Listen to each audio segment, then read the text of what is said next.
100 kilos de cocaína, un hangar en Panamá, una mujer conocida como la reina de la coca, una red que conectaba 3 continentes y movía millones cada semana. Ana María Cameno construyó un imperio desde las sombras, pero el 17 de marzo de 2024, ese imperio se desmoronó en menos de 2 horas.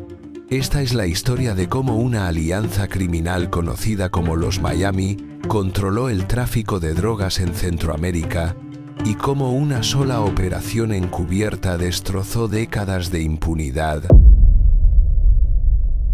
El 17 de marzo de 2024, en el Aeropuerto Internacional de Tocumen, Panamá, agentes de la Dirección Nacional Antidrogas interceptaron un cargamento de mercancía declarada como material textil con destino a Bélgica. Lo que encontraron dentro de los contenedores cambió el mapa del narcotráfico centroamericano. 102 kilos de cocaína pura, empaquetada con precisión industrial, oculta entre rollos de tela importada desde Colombia.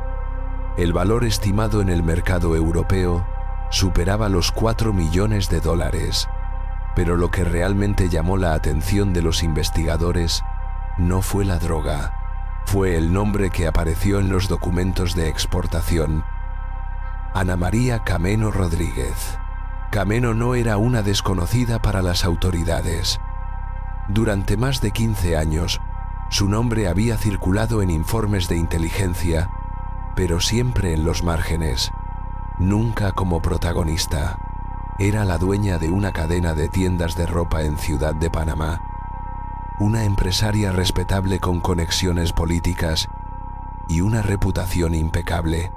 Sin embargo, bajo esa fachada operaba como uno de los nodos más importantes de una red de narcotráfico que abarcaba Colombia, Panamá, México y Europa.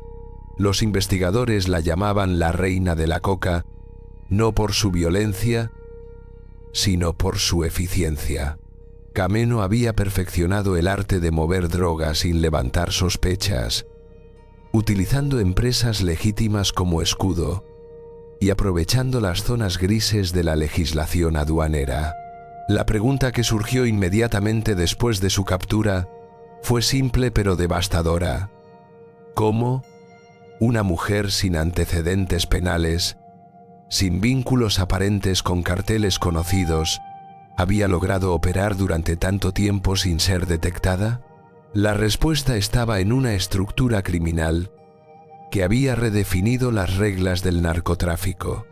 Los Miami, una macroalianza que no funcionaba como un cartel tradicional, sino como una red descentralizada de células independientes que compartían rutas, contactos y logística. Cameno no era la cabeza visible de los Miami, era su operadora más valiosa, la mujer que hacía posible que la cocaína llegara a Europa sin que nadie sospechara. Los Miami no surgieron de la violencia ni de la guerra entre cárteles. Nacieron de una conversación en un hotel de lujo en Ciudad de Panamá en 2008, cuando 5 narcotraficantes de diferentes organizaciones se reunieron para discutir un problema común: la saturación de las rutas tradicionales hacia Estados Unidos, la militarización de la frontera mexicana y el aumento de las operaciones de la DEA habían convertido el tráfico hacia el norte en un negocio cada vez más costoso y peligroso. La solución que encontraron fue simple: desviar el flujo hacia Europa, donde la demanda crecía y la vigilancia era menor. La alianza recibió el nombre de los Miami como un gesto irónico hacia el destino que ya no podían alcanzar con facilidad.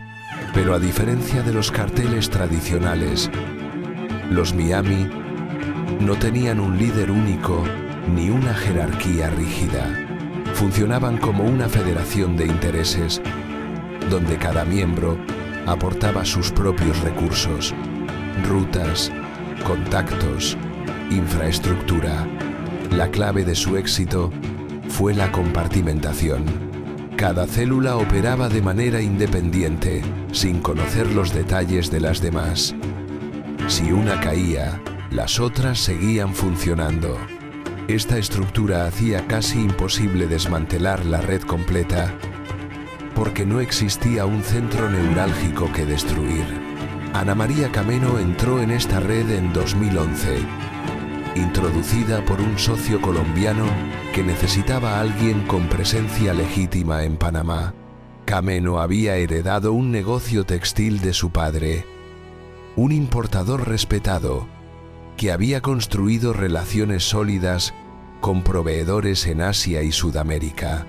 Ella expandió el negocio, abriendo tiendas en zonas comerciales de clase media y alta, y estableciendo rutas de importación desde Colombia, Ecuador y Perú. Lo que nadie sabía era que esas mismas rutas también movían cocaína. Cameno utilizaba su empresa como cobertura perfecta. Los contenedores que llegaban a Panamá estaban llenos de tela y ropa legítima, pero entre los rollos de algodón y las cajas de zapatos viajaban paquetes de cocaína sellados al vacío y tratados químicamente para evitar la detección de los perros entrenados. La sofisticación de su método era extraordinaria. Cameno no improvisaba. Cada envío estaba planificado con meses de anticipación. Utilizaba empresas fantasma en Colombia para emitir facturas falsas. Pagaba sobornos selectivos a funcionarios de aduanas en puntos clave y contaba con una red de abogados que conocían cada resquicio legal para retrasar inspecciones o justificar irregularidades. Pero su verdadera genialidad estaba en su perfil bajo. Mientras otros narcotraficantes ostentaban riqueza y poder, Cameno vivía con discreción. Conducía un sedán modesto, asistía a eventos sociales sin llamar la atención y mantenía una imagen de empresaria trabajadora. En los círculos políticos y empresariales de Panamá, era vista como un ejemplo de emprendimiento femenino.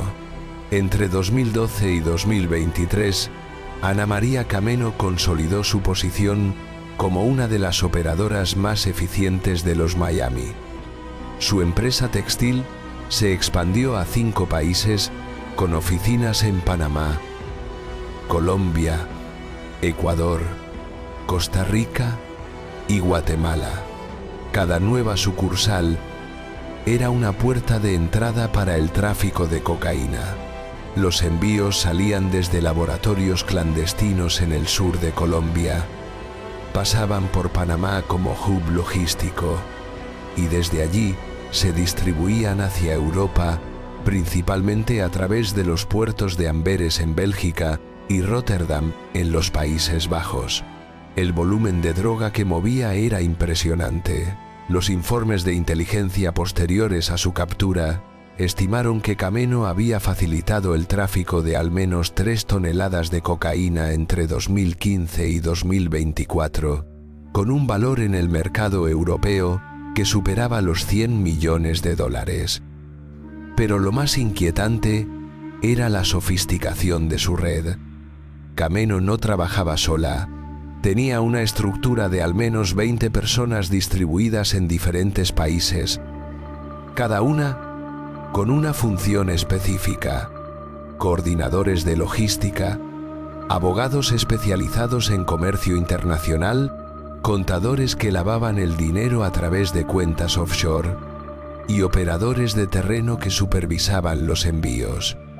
Todos ellos operaban bajo la cobertura de empleados legítimos de su empresa. Su red estaba diseñada con precisión quirúrgica. En cada país había una figura de confianza que actuaba como cortafuegos, recibiendo órdenes en clave y transmitiéndolas sin conocer a sus superiores. Las comunicaciones se realizaban mediante plataformas cifradas y teléfonos desechables que se cambiaban cada 45 días. Las rutas marítimas variaban constantemente para confundir patrones de seguimiento. Un contenedor podía salir de Buenaventura hacia Panamá, de allí ser reexportado a Costa Rica y finalmente transferido a un buque con destino a Amberes bajo otra bandera. En los manifiestos de carga, los puertos de origen y destino rara vez coincidían. La impunidad de Cameno no era solo producto de su astucia, también dependía de un sistema de corrupción que había cultivado durante años. Los investigadores descubrieron que pagaba sobornos mensuales a funcionarios de aduanas en al menos 3 puertos centroamericanos y que tenía acuerdos con empresas de transporte marítimo para garantizar que sus contenedores recibieran inspecciones superficiales. En algunos casos, los mismos inspectores que debían detectar la droga eran quienes facilitaban su paso. Este nivel de cooptación institucional convertía a Cameno en algo más peligroso que un simple narcotraficante. Era una figura que erosionaba la confianza en el sistema desde dentro. A diferencia de otros capos del narcotráfico, Cameno no se rodeaba de sicarios ni utilizaba la violencia como método de control. Su poder residía en la influencia económica. Compraba lealtades con dinero y oportunidades. Si un funcionario hacía su vista gorda, no lo amenazaba. Le ofrecía una beca para su hijo, una inversión en su negocio o una invitación a un exclusivo resort en Costa Rica. Su habilidad para transformar la corrupción en un pacto silencioso de conveniencia hizo que muchos la vieran más como una mecenas que como una criminal. En su entorno, la gente la llamaba la señora, un título de respeto más que de miedo. Pero el verdadero salto de Cameno ocurrió en 2019, cuando los Miami establecieron una alianza con un cartel albanés que controlaba la distribución de cocaína en Europa del Este. Esta conexión multiplicó los ingresos de la red y consolidó a Panamá como uno de los puntos neurálgicos del narcotráfico transatlántico. Cameno se convirtió en la coordinadora principal de esta ruta, supervisando envíos que ahora incluían no solo cocaína, sino también heroína procedente de laboratorios en Guatemala. Su poder dentro de los Miami creció hasta el punto de que algunos investigadores la consideraban la verdadera arquitecta de la expansión europea de la alianza. Para sostener esa expansión, Cameno necesitó sofisticar también el lavado de dinero. Utilizó una red de empresas pantalla registradas en Dubái, Chipre y Malta para canalizar millones de euros bajo la apariencia de importaciones textiles. Cada transferencia pasaba por 3 o 4 jurisdicciones diferentes antes de llegar a su destino final, lo que hacía prácticamente imposible rastrear su origen. Los balances de sus compañías mostraban beneficios modestos y regulares, pero los investigadores descubrieron que esos números eran el resultado de un algoritmo contable diseñado por un exconsultor financiero español contratado por Cameno para ocultar los flujos ilícitos. Sin embargo, el crecimiento también trajo vulnerabilidades. A medida que los envíos aumentaban, también lo hacía la exposición. En 2022, una operación conjunta entre la DEA y la policía belga interceptó un contenedor con 50 kilos de cocaína en Amberes. Los documentos de exportación rastreaban el origen hasta una empresa subsidiaria de Cameno en Ecuador, aunque logró evadir la responsabilidad legal mediante una maraña de empresas intermediarias. El incidente puso su nombre en el radar de las agencias internacionales. Desde entonces, su vida cambió. Empezó a viajar menos, a reducir reuniones presenciales y a trabajar casi exclusivamente a través de intermediarios. Algunos de sus socios comenzaron a desconfiar, sospechando que podía haber filtraciones dentro de la organización. Las tensiones internas crecieron. Los Miami, acostumbrados a operar sin un rostro visible, se dividieron entre quienes querían reestructurar la red y quienes defendían el liderazgo silencioso de Kameno. Mientras tanto, los servicios de inteligencia trazaban su perfil psicológico. Una mujer que había pasado de ser invisible a obsesionarse con el control absoluto. La reina que temía perder su trono. Para 2023, el imperio de Ana María Kameno era tan vasto como frágil. Sus rutas funcionaban, pero cada envío podía ser el último. Las autoridades habían aprendido a seguir el dinero, y los movimientos bancarios en Dubái y Malta ya despertaban sospechas. Lo que había sido un sistema de precisión suiza empezaba a mostrar grietas, pero nadie, ni siquiera ella, imaginaba que la caída llegaría desde dentro. El cerco se estrechó durante 15 meses. Entre enero de 2023 y marzo de 2024, un equipo de investigadores de la Dirección Nacional Antidrogas de Panamá, en coordinación con la DEA y Europol, construyó un caso sólido contra Kameno. La clave fue un informante interno. Uno de los coordinadores logísticos de su red, arrestado en Costa Rica por un delito menor, decidió cooperar a cambio de inmunidad. Su testimonio reveló los detalles operativos que las autoridades necesitaban. Fechas de envíos, nombres de funcionarios corruptos, cuentas bancarias utilizadas para el lavado de dinero y, lo más importante, la estructura completa de la red de los Miami en Centroamérica. Con esa información, los investigadores diseñaron una operación de infiltración.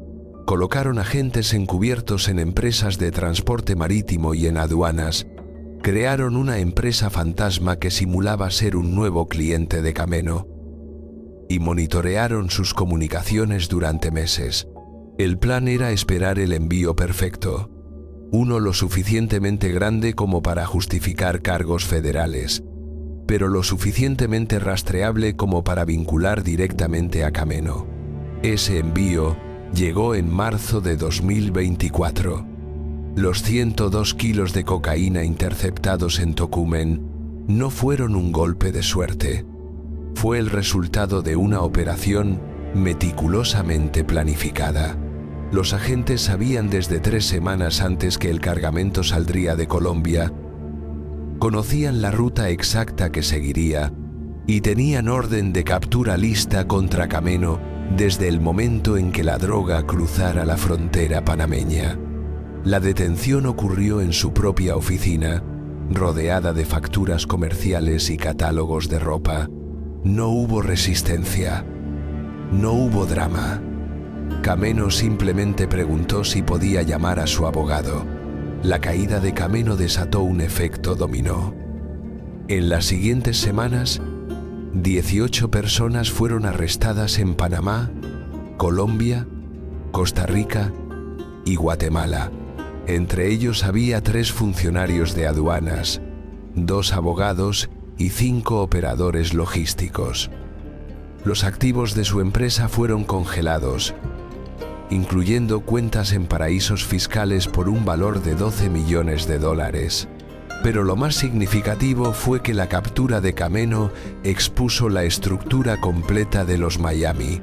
Por primera vez, las autoridades tenían acceso a los nombres, las rutas y los métodos de una red que había operado en las sombras durante 15 años. Hoy, Ana María Kameno espera juicio en una prisión de alta seguridad en Panamá, acusada de narcotráfico, lavado de dinero y asociación ilícita. Los fiscales han solicitado una condena de 30 años. Su caso ha generado debates sobre el papel de las mujeres en el narcotráfico, sobre la sofisticación de las redes modernas y sobre la fragilidad de los sistemas aduaneros frente a la corrupción. Pero más allá del simbolismo, la caída de Kameno representa algo más profundo, el fin de una era en la que el narcotráfico podía esconderse detrás de fachadas empresariales sin ser detectado. Sin embargo, el desmantelamiento de su red no significa el fin de los Miami.